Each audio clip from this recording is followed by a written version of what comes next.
You're not living, and this is why. Does this sound like you? You tend to be productive, let's say you're studying, you sit down, but while doing it, you're constantly slightly distracted and your mind wanders off. You might be aware of this, and you might even try to work on your focus through, for example, meditation. You better be at least. What you might not have actively thought about is the fact that you usually wander off to how after you've read this chapter, you have to turn in that other assignment, and after you've turned in that other assignment, you're going out with friends, and all right, you have to clean all the dishes too. These things are kind of spinning around in your head. You're not really planning them in a constructive way. They're just there, flying around and taking turns in the spotlight. Am I close?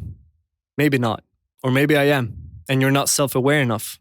Or you are self-aware enough and you realize, holy fuck, that's definitely me. We seem to have a tendency nowadays to experience life in our heads instead of in the world. We're not present. And the only thing that does exist ever is the present moment.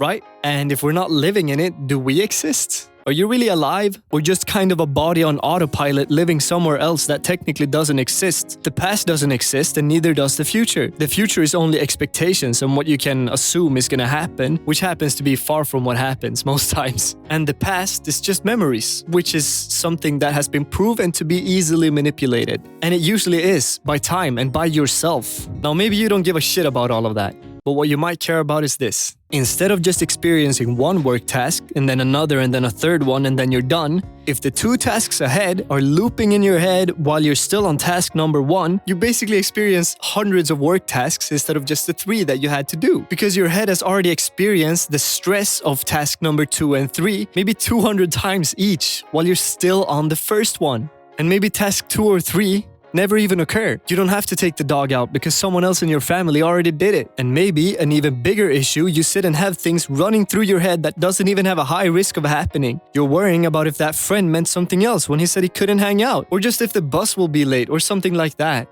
There's a beautiful quote by Mark Twain, and it goes, "I am an old man and have known a great many troubles, but most of them never happened."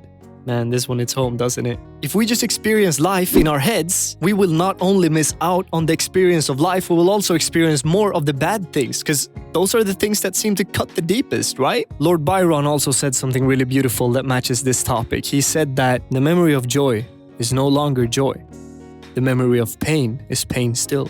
So the point is that if you remember being happy, that generally doesn't really bring a lot of happiness. It's usually kind of sad to remember having been happy, especially if you aren't now. And remembering pain is, well, no fun at all.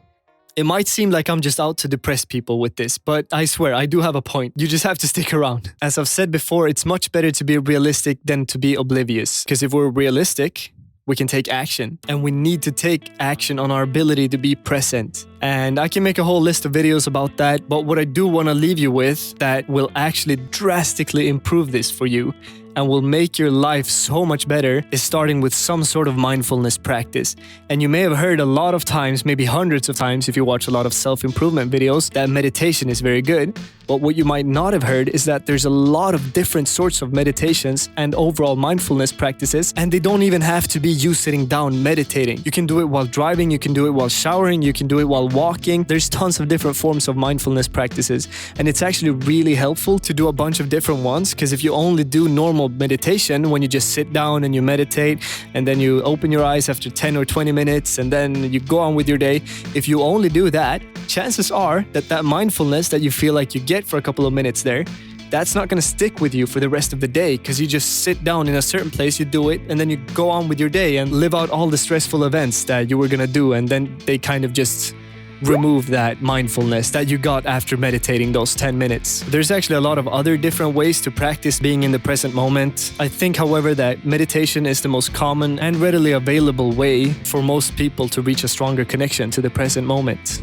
You have all the tools that you need to meditate. I will make a lot of videos on how to achieve better presence, and chances are that I already have when you watch this. So go check them out and keep up the mindfulness practice. You have to work to earn your sleep.